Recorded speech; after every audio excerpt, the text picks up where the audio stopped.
Hi, YouTube. The reason so many people don't like James Carville is that he's honest. His book entitled 40 More Years explains a lot of things that most people don't want to admit. As a white person, some might think that I'm a race traitor or I might be a whole lot of other bad things, but I'm a realist. That's the whole point.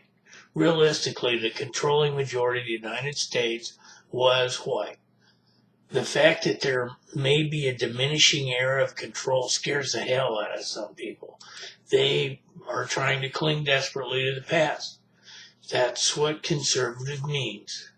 Disposed to not want to change.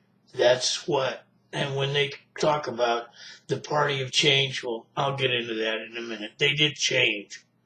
They changed from being the party of reason to being the party of nutbags, loose, moral crazies that put a big price on everybody else's morals. You're supposed to live up to their standards. They don't live up to themselves. The idea that white people might actually have to share something makes some of my own race act like a 3-year-old in a nursery school playroom. Mine, mine, mine. Some of this is transcended into what transpired as the Republican Party became the party of change. They didn't want to change for the better, change the way society worked. They wanted to change their image. The only thing they did was recruit whoever they could, and that consisted of all the nutbag, trailer trash, redneck, low-life white people they could muster to seem like they wanted to be friends.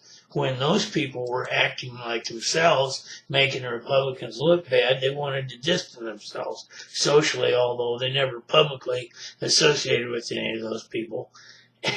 As more black people became affluent, they realized they must hide their racism in a veiled behavior and coded language, but the same old Southern strategy thinking is there.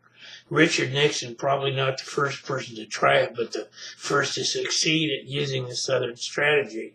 I will explain that in detail later. In other words, use racially hateful, supercharged language to incite crowds and raise the respect of Southern, most lower-based, ignorant, ill-informed people they could find.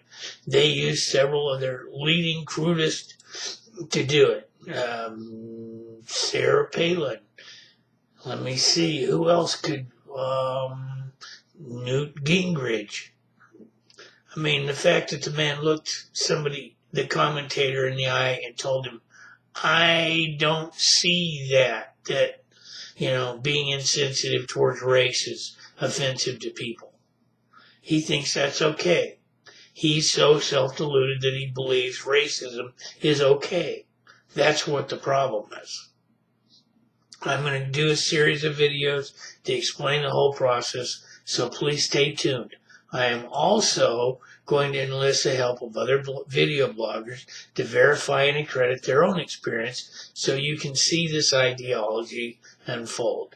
I'm going to call this series the Seduction of America. I hope you enjoy the honesty we hope to unveil.